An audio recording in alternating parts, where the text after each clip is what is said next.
halo, ini yang di Instagram, di sana ada di Facebook ya. Di belakang aku ada ditemenin ya. Ada ditemenin ini sebenarnya banyak. Mana lagi Pak? Temen aku Pak. Kasih lihat itu tuh. Ini banyak. Ini terus mana lagi itu. Ini teman aku. Ini.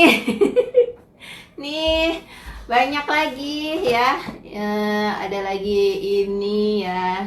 Jadi ini aku lagi di kamar Kinar ya. Ini lagi di kamar Kinar. Semangat pagi semuanya, semoga sehat semua ya. Semoga sehat semua, baik-baik semuanya. Dari mana aja teman-teman. Jadi aku ceritanya ya, karena podcast itu udah habis ya. Semua tuh kayak aku udah katam dengerin podcast aku dan habis podcastnya mau mau ngisi lagi ya. Untuk mungkin teman-teman sekarang kan pada kerja dari rumah ya. Sekarang aku seneng banget kalau ngelihat Instagram atau ngelihat Facebook itu yang live streaming itu banyak banget ya. Jadi itu nunjukin apa sih teman-teman? Itu sebenarnya nunjukin bahwa iya memang di dunia offline mungkin sepi ya. Jalanan mungkin sepi, tapi di dunia online sebenarnya rame ya. Nih aku rame ya. Ini kita begini aja dari awal sampai akhir ya.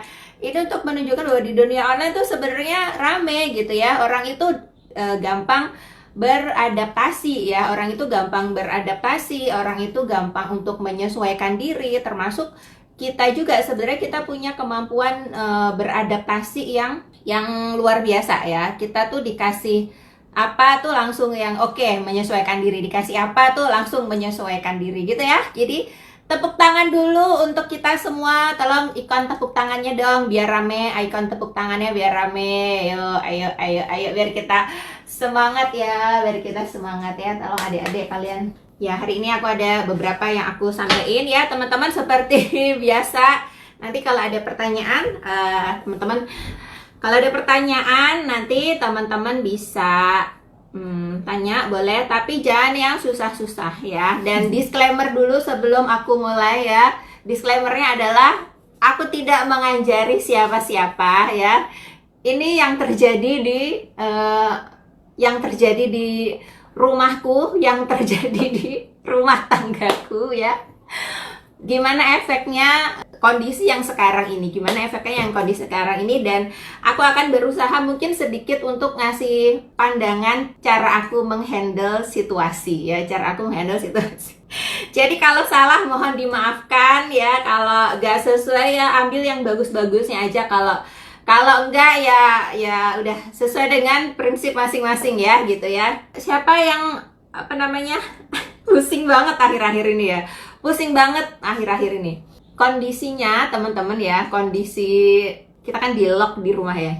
Aku tuh nggak mudik ya. Aku udah memutuskan memang nggak akan mudik ya. Terus udah ngasih tahu orang tua bahwa memang nggak mudik, mau di sini aja karena mengikuti ya betapa berbahayanya hal itu ya. Aku nggak akan sebut karena di luar sana sudah banyak yang menyebutkan. Anak-anak siapa anaknya sekolah dari rumah? Siapa anak sekolah dari rumah? Siapa yang kemarin lihat postingan Instagramnya Joska? Ada ibu-ibu yang marah-marah karena disuruh jadi guru dadakan ya. Angkat tangan para guru dadakan yang ada di sini ya. Para guru honorer ya, yang dibayar pakai honornya masing-masing ya. Siapa yang guru dadakan di sini ya? Tiba-tiba seketika menjadi guru gitu ya. Seketika menjadi guru. Ini yang ibu-ibu dulu ya. Seketika. Nanti kalau anak muda ada lagi gitu. Seketika disuruh jadi guru ya. Padahal aku bersyukur udah lulus sekolah. Aku bersyukur udah lulus sekolah itu. Kenapa aku harus belajar lagi gitu? Dadakan jadi guru ya. Kalau di rumah aku teman-teman yang menjadi guru dadakan itu jujur bukan aku tapi Paki ya. Bagaimana Paki? Paki ada yang mau disampaikan? Coba sini. Ini realnya ya. Kerja di rumah ini dia belum mandi jam segini. Tadi dia habis bikin. Tadi aku udah mandi karena pagi-pagi cepetan masak kita. Jadi kita pagi-pagi masak. Aku udah pesen lele ke mbak yang jualan sayur. Dia ngambil, aku bikin bumbu. Mbak aku datang goreng, dia bikin sambal. Anak-anak udah makan semuanya sekarang di bawah. Terus coba cerita bagaimana pengalaman Bapak sebagai guru dadakan. Ini temennya ibu-ibu aku gitu ya. Di rumah aku. Ya, Jadi sehari-hari yang ngajarin anak itu aku. Terus bagaimana Karena Pak? aku lebih pintar dari Maki. Bebannya ada nambah. Terus. Ya begitu, kalau ngajari yang lebih besar tantangannya berbeda. Jadi tantangannya dari sekarang makin ketahuan tuh sifat anak. Ada yang bete diajari. Ya kadang-kadang emosi nangis karena ya emosi sebagai orang tua kelepasan juga. Misalkan kok diajari gini aja terasa susah sih mengingatnya gitu. Manusiawi sih kayak gitu ya, kadang-kadang lepas agak tinggi gitu nadanya, anaknya takut nangis. Jadi Tapi ya itu pelajaran. Jadi di rumah kami itu ukurannya kalau Bagas tuh udah yang, nah itu pasti dia ngajarinnya tuh gitu. Ya papa jangan gitu, papa jangan marah. Kalau Bagas sudah kayak gitu, papa nggak marah. Dia mungkin bilang papa nggak marah, tapi bilang papa tuh nggak marah gitu. Jadi anaknya tambah lah nangis lagi gitu ya. Jadi dan ngajarin anak itu pagi sampai seharian gitu ya teman-teman, kayak orang kerja ya. Karena materi itu kalau di sekolahnya anak-anak itu ada sehari ada 2 materi. Ada 2 materi, terus materinya diupload dalam bentuk video atau foto. Nah, aku nggak mau kalau cuman dari handphone direkam terus di-upload aja ke Google Classroom gitu. Jadi materi itu aku scan, jadi memang butuh waktu di scan. Jadi tidaknya memudahkan dari yang guru memeriksa hasil pekerjaan itu, karena tulisan anak-anak pasti ya tulisan cakar ayam gitu. Jadi kalau nggak di scan cuma difoto dengan handphone, terus handphonenya buram, ya kasihan juga mereka gitu meriksanya. Terus kalau video kadang aku tambah-tambahin biar lucu. Dan edit, itu video tugas sekolah bukan vlog ya, dia tambah-tambahin. Anak-anak kan suka nonton YouTube, jadi mereka suka kadang-kadang ada yang iseng tambahi footage yang lucu-lucunya, error-errornya dimasukin ke situ, ya mungkin hiburan buat gurunya. Karena bu guru juga ini Pak, ada ibu guru yang dia tuh juga harus ngajarin anak, jadi dia kerja 2 kali. Bikin tugas untuk muridnya, harus ngecek dan ngajarin anaknya yang di rumah itu. Aku nggak tahu deh itu. Jadi ya sebisanya aja, tapi ya nggak yang asal gitu loh. Gitu. Kalau aku sih, Bagas udah oke. Cuma karena aku memang orangnya nggak suka anak-anak menghafal. Jadi anak-anak itu harus mengerti. Saya nggak suka hafalan apapun itu. Anak-anak harus mengerti dasarnya. Makanya kadang aku kalau ngajar itu suka flashback ke belakang, karena mereka jadi bingung. Tapi pada akhirnya mereka lebih mengerti dengan kayak gitu. Karena aku sangat tidak mau anak-anak menghafal. Jadi gitu ya teman-teman. Apakah di rumah Anda terjadi kekacauan yang sama? Sudah pada tahap apa ya kekacauan yang terjadi itu? Apakah udah sampai tahap banting piring, ataukah tahap diem merenung, ataukah apa ya? Jadi poin pertama yang aku pengen sampaikan, mungkin kalau ibu-ibu yang anaknya udah kuliah ya, atau anaknya masih bayi ya, itu tidak terlalu ada efeknya ya. Masih bayi ya suruh aja tidur, kasih susu ya. Kalau yang anaknya usia-usia sekolah, nah itulah teman-teman mungkin apalagi anaknya tidak cuma 1 ya, mungkin 2, mungkin 3 gitu. Aku kemarin juga baca yang semua tugas itu dari sekolah, handphone cuma 1, anaknya 5, anaknya sekolah semua plus handphone 1, bapaknya juga butuh itu untuk kerja gitu ya. Ya aku nggak tahu lah itu ya. Semoga sukses aja untuk Anda, jadi saling mendoakan aja. Emang kondisinya memang seperti ini ya teman-teman. Nah tips dari aku tidak ngajarin karena aku tidak tahu tingkat kekacauan yang terjadi di rumah Anda masing-masing.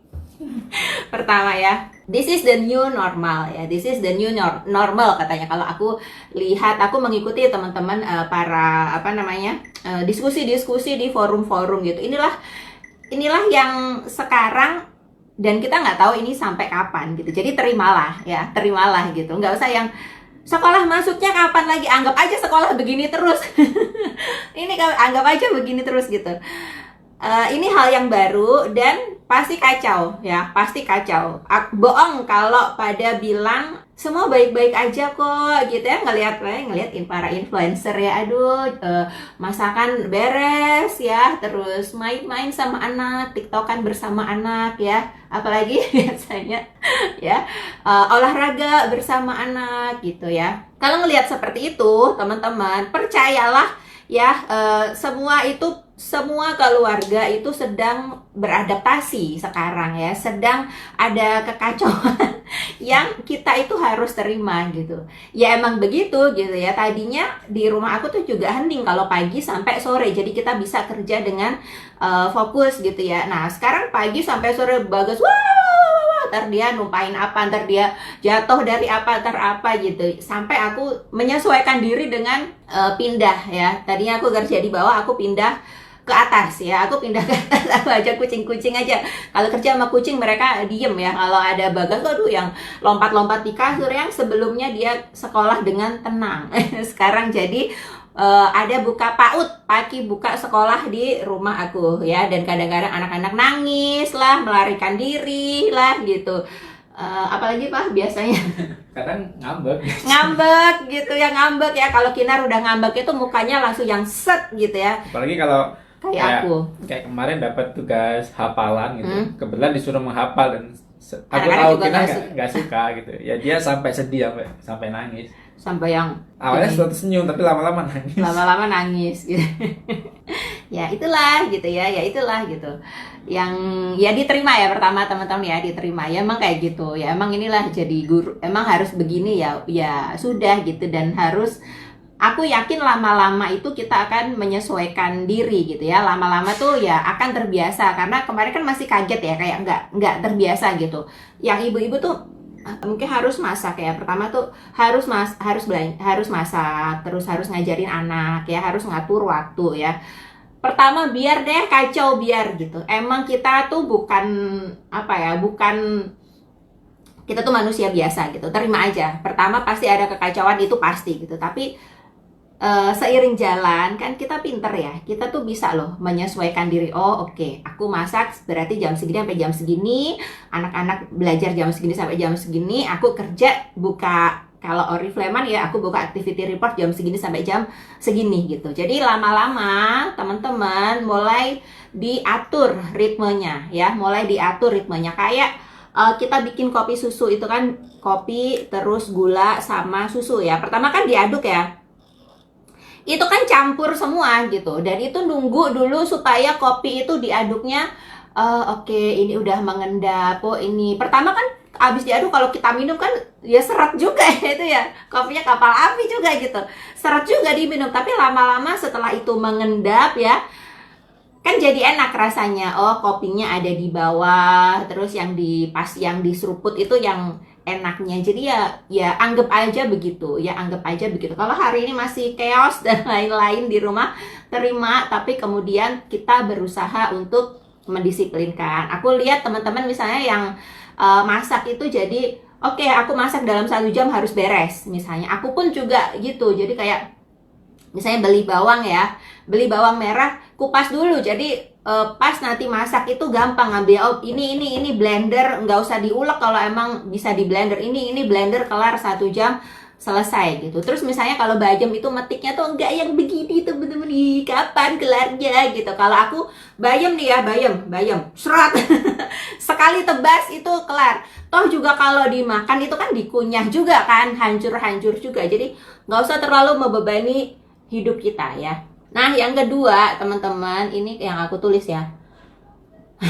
Jadi sadar kita tuh manusia biasa dan atur hal-hal yang ada dalam kendali kita. Yang di luar kendali kita ya udah gitu. Misalnya apa, anak nangis gitu ya, diajarin nangis, mereka nggak mau belajar gitu. Kalau Paki biasanya gini, ya udah nangis dulu gitu. Kalau Paki ya udah nangis dulu. Kalau aku kan biasanya, kenapa sih kayak gitu tuh, nangis segala gitu. Kalau Paki tuh ya udah nangis dulu, ntar ditinggal nonton YouTube, ditinggal apa, ntar anaknya udah kita belajar lagi gitu. Yang ada di kendali kita ya udah kita berusaha ya. Yang di luar kendali kita ya sudah gitu, ya udah terimalah, emang adanya kayak gitu ya. Memang aku nih bukan orang tersabar di dunia ya udah aku berusaha sabar sesuai dengan kadar aku sabar gitu ya teman-teman ya. Terus kan juga sekarang aku masak itu hanya tadi malam nih, aku ketok palu nih. Anak-anak semua dengarkan mama ya. Dalam 1 hari sekarang hanya ada 1 menu. Tidak ada 2, tidak ada 3. 1 menu, sehari 1 ya. Dan mama tidak masak setiap hari. Jadi selang-seling. Sehari kita beli, sehari kita masak, sehari kita beli, sehari kita masak ya. Mungkin nyetok di kulkas dan lain-lain ya kalau memang ada uangnya. Jadi hari ini aku masak lele goreng. Mau Bagas, mau Paki, semua makannya lele goreng, tidak ada tidak ada menu yang lain. Kemarin kita sop daging ya, cuma sop daging itu doang gitu. Kalau mau pedas aku bikinin sambal kecap, kalau nggak mau pedas ya nggak usah pakai sambal. Udah satu menu makan pagi sampai malam ya. Kalau misalnya bosan goreng telur atau apa ya. Jadi permudah hidup kamu ya. Dan karena mama yang mengambil keputusan, satu hari satu menu, tidak ada yang berani melawan ya. Satu hari satu menu ya, adanya itu ya, harus bisa menjawab adanya itu. Terus kalau kemarin siapa tuh Ima ya, dia bikin jam buka kantin ya. Jadi anaknya hanya boleh minta 2 cemilan setiap hari ya. Kantin dibuka jam sekian sampai jam sekian, habis itu tutup ya. Nah kalau nggak gitu, nggak kelar-kelar kita kerjaan di dapur mulu, goreng pisang lah, inilah. Awal-awal pasti kayak gitu. Awal-awal tuh ideal banget. Hari ini appetizernya apa, main course-nya apa, dessertnya apa, abis itu cemilannya apa. Aduh, makin kesini PR makin banyak. Aduh, permudah hidup kamu ya, jangan susah-susah ya. Jadi hari ini lele goreng ya. Besok yang mau yang udah kehilangan ide di dapur, mau masak apa mau nangis apa mau nyanyi, oke, lele goreng selesai semua makannya itu ya. Terus cari cara balancing kerja dari rumah ya. Ujung-ujungnya teman-teman ya, ya harus menikmati ya. Karena kalau kita panik itu nggak akan membantu apa-apa ya. Kalau kamu panik itu nggak akan membantu apa-apa. Nggak ada masalah yang akan beres dengan kita panik gitu ya. Ya sudah gitu, pertama pasti gedabrukan ya, habis itu ya sudah adanya gini, terima teman-teman. Sekarang ditanya gitu, kita ujung-ujungnya apa sih? Pengen menikmati hidup yang bahagia gitu ya. Ya gimana Pak menerjemahkan? Ya sudah gitu, awal-awal panik itu wajar, tapi lama-lama ya harus menyesuaikan ya, diterima ya adanya gini gitu. Nggak usah kita tambahin dengan aku pengen keluar rumah, nggak usah ditambah-tambahin kayak gitu ya. Ya di rumah kamu bisa ngapain, apa yang bisa kamu nikmati ya nikmati gitu. Nggak usah berandai-andai, andai gini, andai gitu. Inilah dunia kita yang baru ya, kita adaptasi ya. Yang ketiga ya, kemarin tuh kita ngobrol sama grup direkturku ya. Itu awalnya apa sih Pak kemarin tuh? Kita ngobrolin apa sih yang sama Mbak Emi, Mbak Ratih itu? Oh, kita kirim surat online ya? Pertama kita kirim surat online, terus di suatu titik ketemu, oh ternyata success plan atau hasil dari Oriflame tuh di saat seperti ini tuh membantu banget gitu. Dan mungkin dulu kita mungkin nggak terlalu sadar, tapi sekarang di saat kondisi kayak gini kita bisa punya kemampuan yang itu ya, untuk bantu, untuk apa, intinya ya di Successful Oriflame tuh it works gitu. Iya. Nah, ingat.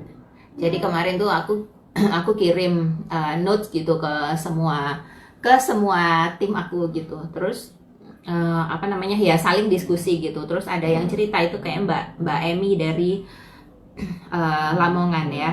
Bapaknya, dengan adanya kondisi ini, bapaknya tidak berpenghasilan, terus adiknya juga kena PHK kalau nggak salah ya, adiknya juga kena. Jadi kayak sekeluarga, bukan hanya keluarga inti ya, sekeluarga besar itu mengandalkan penghasilan dari Oriflame karena pekerjaan suami juga kena imbasnya gitu. Jadi sekeluarga besar itu mengandalkan penghasilan Oriflame gitu. Dari situlah itu teman-teman ya, muncul rasa syukur yang lebih besar daripada yang sebelumnya gitu. Kalau teman-teman ngelihat Oriflamers tuh misalnya ya, pekerjaan aku ya, yang kalau aku foto, aku keluar negeri foto, aku kadang-kadang aku menampilkan apa yang sudah aku dapat gitu, udah menampilkan dapat ini, terus teman-teman mungkin kadang ngeliat mobil-mobil berseliweran, siapa dapat mobil, siapa bisa beli rumah gitu ya, siapa jalan-jalan dan lain-lain. Tapi itu permukaan gitu teman-teman, itu permukaan. Kalau teman-teman masuk aku merinding. Kalau teman-teman masuk ke dalam dan tahu gitu ya, orang-orang itu siapa, orang-orang itu seperti itu tuh karena apa, yang mendorong mereka tuh apa, tuh merinding loh teman-teman ya, bergetar loh gitu. Bayangkan di saat situasi seperti ini mungkin ya, ibu rumah tangga tuh bisa apa sih gitu, bisa apa sih?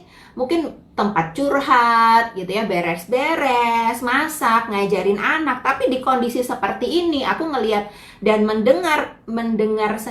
melihat sendiri gitu bahwa yang mereka lakukan ya, yang udah dirintis selama sekian tahun, akhirnya bisa menolong satu keluarga besar, itu aku nggak bisa berkata-kata gitu ya. Aku ya nggak bisa berkata-kata gitu ya, itu real gitu. Mungkin untuk mencapai ke titik itu luar biasa ya. Oriflame tuh nggak yang kamu join hari ini terus langsung kamu langsung dapat ini tanpa mengalami jatuh bangun, susah, sedih, kecewa, sakit hati, tanpa kamu panas-panasan jelasin ke orang, kamu dicuekin, kamu di PHP, orang katanya mau jalan ternyata enggak, orang yang kamu harapkan dia jadi downline andalan ternyata dia berhenti, kayak gitu tuh itu terjadi gitu. Dan itu rasanya nggak enak ya, itu rasanya nggak enak ya, tapi itu dijalani gitu. Kita punya prinsip ya, kamu kalau jatuh 7 kali, kamu bangun 8 kali gitu. Kalau kamu ditolak orang ya, sekarang gedean mana gitu, rasa tidak enak ditolak orang atau rasa kamu tidak bisa memberikan yang maksimal, yang terbaik untuk keluarga kamu gitu. Dan dengan prinsip itulah akhirnya kita jalan. Akhirnya orang-orang yang sama pekerjaannya dengan aku ngerjain Oriflame itu jalan gitu.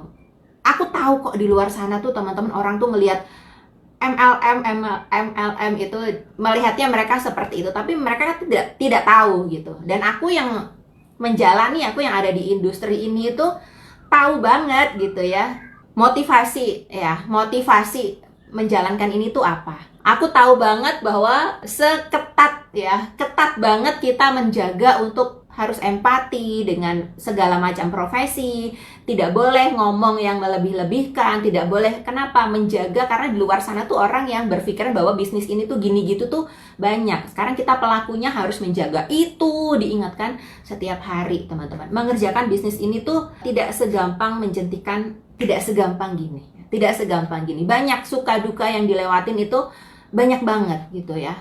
Never give up itu bener banget gitu. Kayak aku di rumah, aku bisa nih ngasih dari rumah ya, aku bisa ngasih tahu misalnya ke downline gitu, Maki hari ini aku gini-gini, aku juga menjalani itu dan aku bisa kasih tahu, aku dulu juga kayak gitu kok gitu. Dan kuncinya apa? Kamu jalan terus, kamu jalan lagi. Hari ini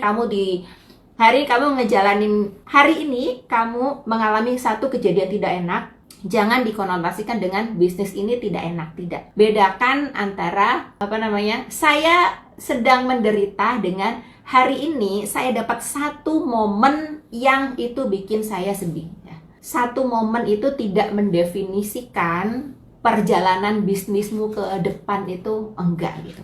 Hari ini kita dapat kejadian nggak enak misalnya ya, besok enggak selalu seperti itu lagi. Mungkin besok gitu ya, mungkin besok kamu akan, hari ini misalnya kamu training ya, kalau yang Oriflame kamu training getting started, semua orang di grup itu diam, tidak ada yang menjawab, semuanya nyuekin kamu, padahal kamu udah berkobar berapi-api ngasih tahu di Oriflame bisa begini, bisa bantu keluarga. Semua orang di grup itu nyuekin kamu. Apakah itu bikin kamu berhenti? Jangan. Kenapa? Itu hanya satu momen, satu kejadian, bahwa di training yang ada di hari itu, di jam itu, dengan orang-orang itu, semuanya diem. Besok kamu training lagi, dan besok tidak akan pernah tahu kamu ketemu dengan calon SM kamu ketemu dengan calon diamond kamu ketemu dengan satu orang yang akhirnya bikin jaringan kamu besar dan growing banget, kamu tidak pernah tahu ya. Jadi bedakan antara bisnisnya saya tidak cocok ya, omongan macam apa itu dengan saya harus konsisten, saya harus persisten dengan keadaan ini, dengan keadaan itu saya harus jalan. Karena di jam mana, di memprospek yang mana, di training yang mana, saya akan menemukan orang-orang terbaik ya itu sedang disimpan. Kayak teman-teman nih, misalnya punya toko gitu ya, terus jualan ya, jualan setiap hari, tokonya buka setiap hari. Bisa nggak membedakan orang yang hari ini hanya datang untuk melihat-lihat dan orang yang tiba-tiba datang untuk borong? Ya, teman-teman nggak tahu. Kayak misalnya aku kemarin dikirimin sama Bude ya, egg roll, enak banget ya. Aku dikirimin enak, sehari habis langsung. Karena aku kemarin nggak masak banyak ya. Dikirimin habis. Aku nanya, Bude beli di mana gitu? Bude beli di mana? Beli di sini gitu. Dan hari ini aku borong loh, lumayan banyak ya, lumayan banyak untuk stok lauknya anak-anak gitu. Coba bayangin kalau orang itu give up misalnya, kalau orang itu tidak buka di hari itu, ya gimana gitu teman-teman ya. Jadi berbisnis tuh apapun bisnisnya, apapun kondisinya, ya juara itu, yang juara bukan orang yang kayak nemu rezeki nomplak, itu bukan. Yang juara adalah orang-orang yang persisten gitu ya, karena selalu ada misteri ya, selalu ada misteri kapan ya semua itu akan pay off gitu ya, gitu nggak apa? Gitu ya, paham? Udah berapa poin nih? Gitu ya, ngerti ya teman-teman ya. Jadi ya maju terus ya, gimana ya? Ya maju terus gitu. Oke, yang sekarang yang berikutnya ya. Jadi maju terus ya. Aku baca quote bahasa Inggris yang ngena banget, tapi aku nggak tahu bahasa Indonesianya. Jadi bedakan antara kamu bernasib jelek dengan satu momen yang men-trigger pikiran kamu kemana-mana sehingga kamu berpikiran jelek gitu ya.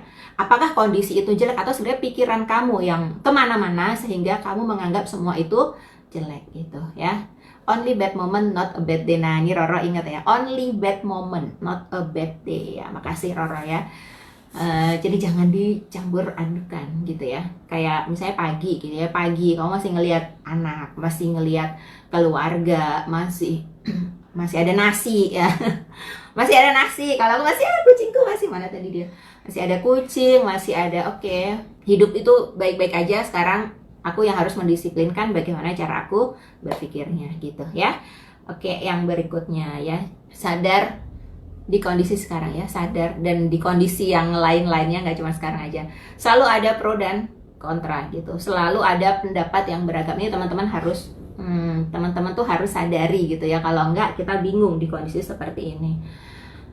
Manusia itu pendapatnya beragam ya. Manusia itu pendapatnya beragam dan kita tidak bisa mengendalikan pendapat orang atas diri kita, itu tidak bisa. Orang mau berpendapat apapun tentang kita, ya sudah, itu haknya dia ya, itu haknya dia. Tapi yang ada dalam kendali kita boleh menentukan 100% bagaimana kita mau bereaksi ya. Kalau kita nulis nih, misalnya teman-teman lihat ya, orang-orang dia jualan aja di timelinenya, dia jualan aja, mau jualan makanan, mau jualan panci, mau jualan apa, pokoknya dia jualan, pokoknya dia dagang gitu. Terus misalnya di statusnya tidak ada satu hal pun yang menyebutkan tentang situasi yang sedang terjadi sekarang gitu.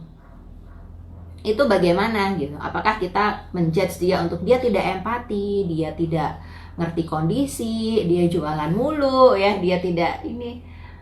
Apakah kamu tahu dia nyumbang berapa? Apakah kamu tahu apa yang sedang dia hadapi?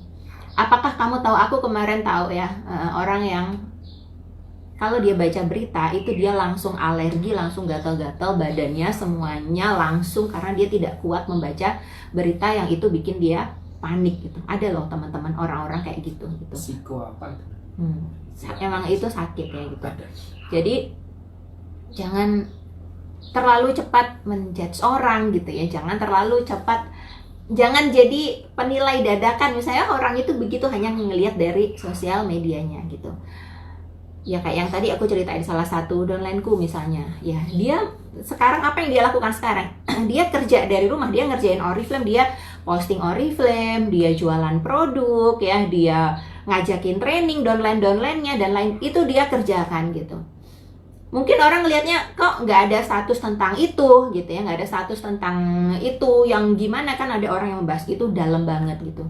Tapi ternyata dari yang dia hasilkan itu, dia bisa menolong satu keluarga, bahkan keluarga besar. Dan orang tidak tahu bahwa keluarganya itu kena impact secara langsung karena ini gitu. Hanya dia tidak mau membahas kesusahan-kesusahan yang sedang dia hadapi gitu. Aku juga punya downline yang tokonya tuh harus tutup seketika, dan seketika pemasukan keluarga itu nol.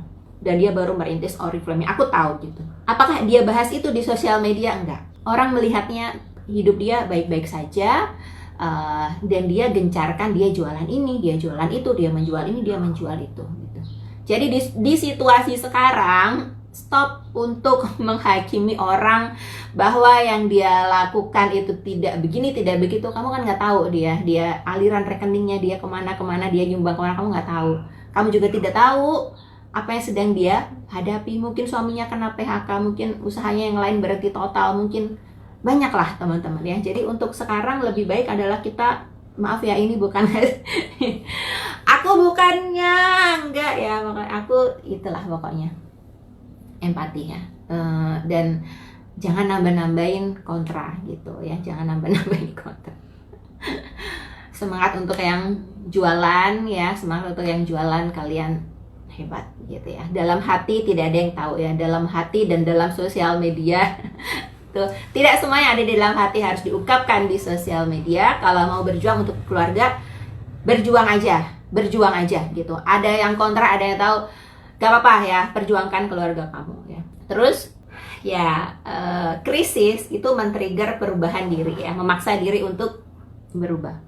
Yang namanya krisis itu akan men-trigger kita untuk berubah ya.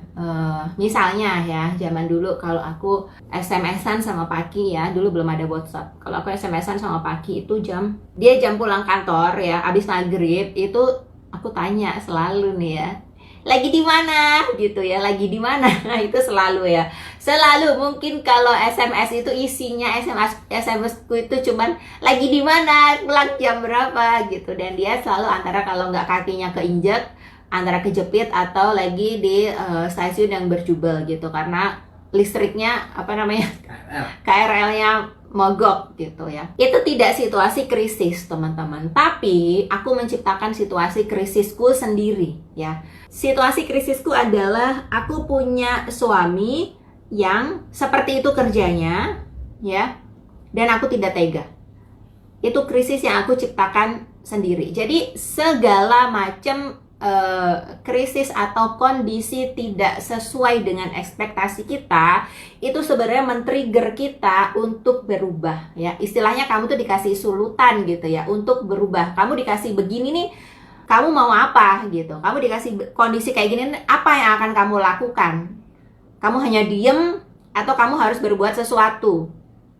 Nah, kondisi krisis itu memaksa aku untuk akhirnya ya, panjang teman-teman prosesnya, dari Paki kejepit sampai kemudian Paki bisa resign itu panjang banget gitu.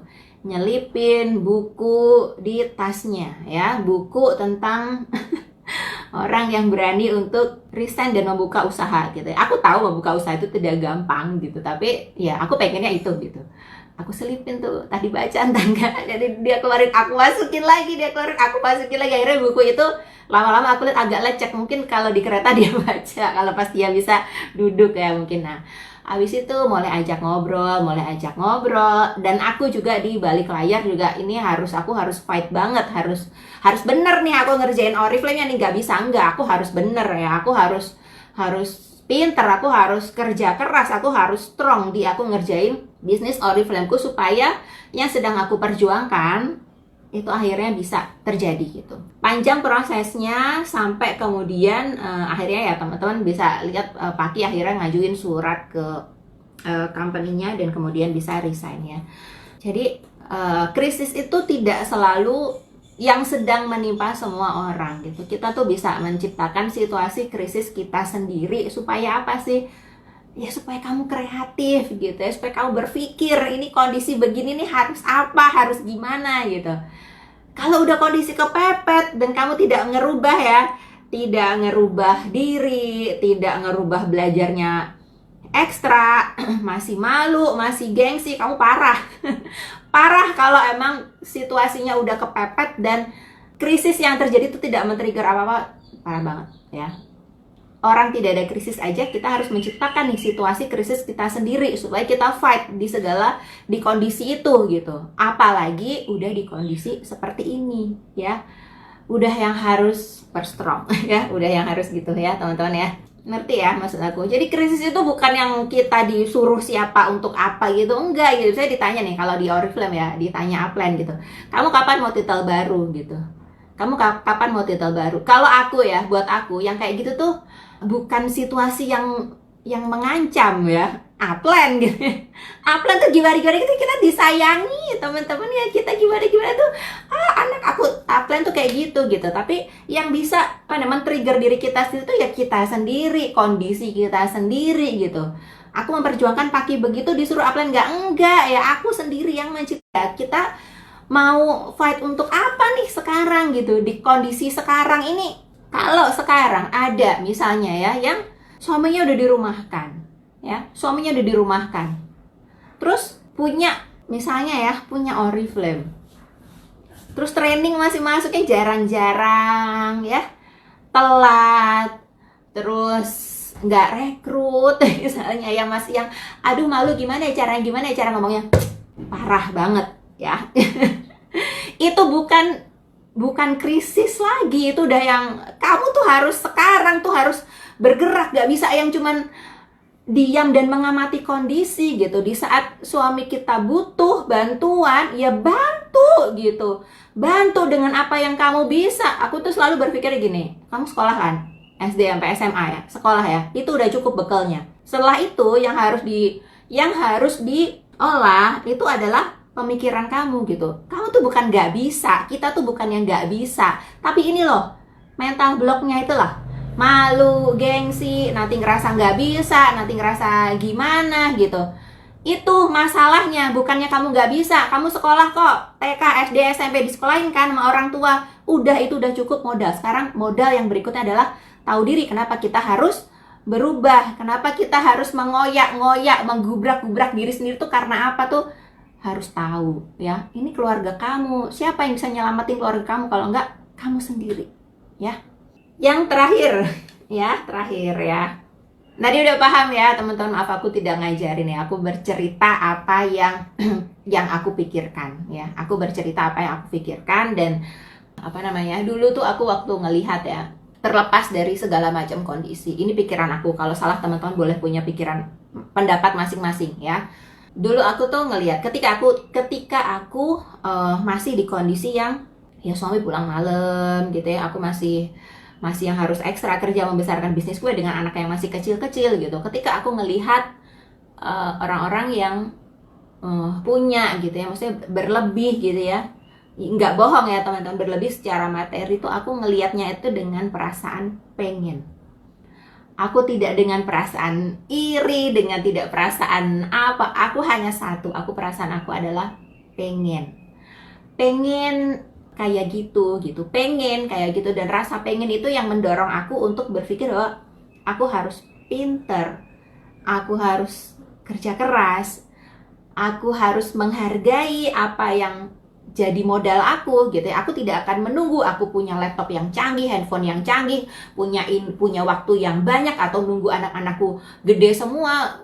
Aku enggak gitu. Aku pengen seperti itu, dan itu yang bikin aku mau akhirnya merubah diri aku gitu ya. Yang tadinya cuman gitu, tapi aku jadi aku harus nih, karena aku punya pandangan seperti itu. Jadi cara kita memandang sesuatu tuh juga sangat penting gitu. Aku nggak pernah ngelihat orang dengan begini misalnya, ya dia mah udah gitu, ya terang aja dia enak ini, ya dia mah enggak, karena dia begitu tuh pasti ada story-nya, dia begitu tuh karena dia udah ngelewatin segala macam yang dia sanggup gitu ya. Tugas aku, kalau aku pengen seperti dia, aku harus sanggup juga melewati apa yang sudah beliau lewatin gitu ya. Terus yang terakhir adalah jangan menumpahkan kekesalan ke orang lain. Kemarin menjelaskannya gimana sih Bang? Ya maksudnya emosi kita jadi meledak, nyalain siapa, nyalain kondisi segala macam.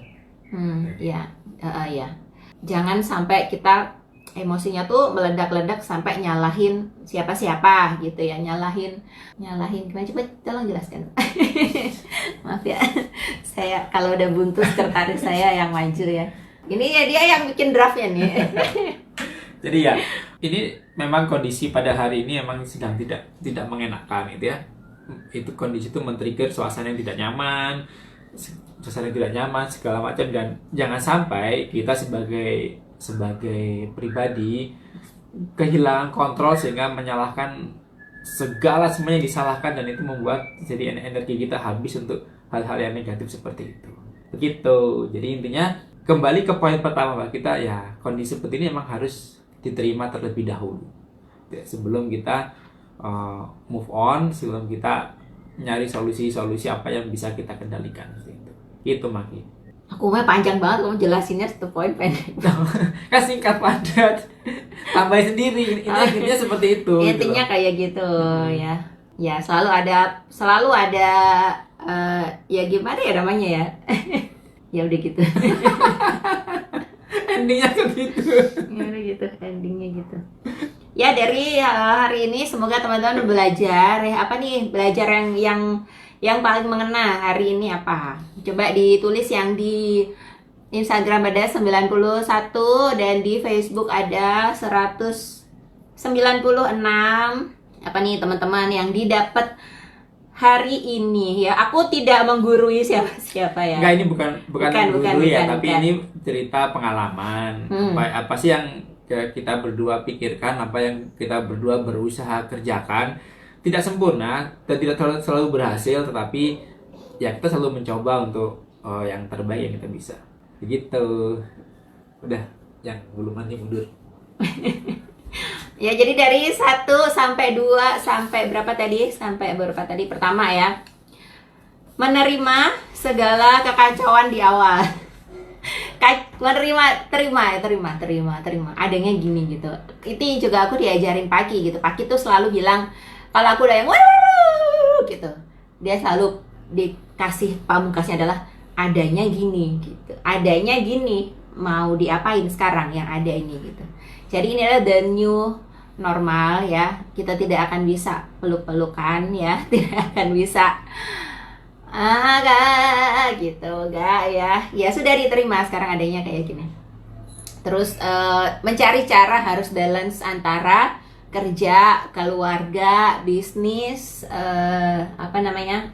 harus dicari gitu. Akhirnya nanti kita akan menyesuaikan diri ya. Terus harus mengatur hanya yang ada dalam kendali kita. Yang di luar kendali kita udah ikhlaskan, kita tidak bisa mengatur itu semua. Kita hanya bisa mengatur hal-hal yang ada dalam kendali kita ya. Terus krisis itu men-trigger perubahan diri ya. Nah, kita mau merubah diri seperti apa kalau dikasih krisis yang seperti sekarang ya. Sambil dibaca-bacain Pak. Bagus-bagus nih yang udah ngasih Terus yang terakhir tadi jangan menyalahkan siapa ya. Bukan jangan menumpahkan kekesalan. Jangan menumpahkan kekesalan ke siapa-siapa. Kamu kesel banget, kamu nulis buku diary aja. Kamu tulis buku diary atau kamu marah-marah, kamu voice recorder ya. Udah disimpan, kamu dengerin sendiri, udah lega, delete. Gila. Orang gila aja. Cara Pak Aris suruh teriak loh malah. Pak Aris suruh teriak? Iya. Pernah kita disuruh ngomong-ngomong. Teriaknya gimana? Bukan, enggak teriak. Kita disuruh duduk berusaha kita menumpahkan omongan, sumpah serapa kita tumpahkan, tapi kayak kita ngomong-ngomong sendiri gitu. Pernah nggak praktek? Ya enggak, itu Pak Arif. Tipsnya Pak Arif. Aku sih belum sampai segila gitu. Kalau aku sih marah aja ke kucing ya, ke Paki. Ini bagus-bagus nih teman-teman ya. Wow, kita nggak bisa. Wah, bagus banget. Bacain Pak. Yang kita nggak bisa mengubah yang di luar, yang bisa ubah. Yang kita ubah cara pikir kita dan bertindak, bereaksi. Wow, ada yang lengkap banget nih. Keadaan itu kita yang mengendalikan. Apapun keadaannya, terima, amati, cari solusi ya. Krisis itu akan men-trigger diri dan jangan menumpahkan kesalahan ke siapa-siapa. Bagus. Terima keadaan, adaptasi, cari solusi ya. Dan yang penting ya, kalau di rumah ada sahabat atau siapa ya, berbagi beban, saling dukung. Ya, saling mendukung. Ya perlu loh teman-teman, tetap perlu kedekatan dengan orang lain itu perlu ya. Oke, terima kasih ya teman-teman udah join 1 jam ngocehnya bersama Maki. Nanti Nanti akan diambil suaranya untuk bahan podcast ya, untuk bahan podcast. Terus yang di Facebook masih bisa share-share, yang di IG nanti akan di-download, dicari caranya untuk aku upload di YouTube. Jadi ada di sana sini ya. Terima kasih untuk semua yang udah belajar, bukan belajar ya, untuk semua yang sudah menyimak. Semoga ada yang bagus yang diambil ya. Jangan lupa selalu nimbang berat badan karena kacau banget ya. Satu hari, satu menu, gak usah aneh-aneh, bisa. Yang penting ada waktunya untuk bisa ngerjain PR ya. Ngerjain PR jangan dianggap beban ya. Kemarin aku lihat ada ibu-ibu yang ngomel-ngomel ke ibu gurunya ya. Buat ibu-ibu guru sabar, juga buat ibu-ibu guru dadakan atau bapak-bapak guru dadakan, sabarlah, ini kesabaran Anda sedang diuji. Terima kasih teman-teman yang di Facebook ya, tadi tembus 200 orang, yang di IG juga 90-an orang. Terima kasih, sampai ketemu di live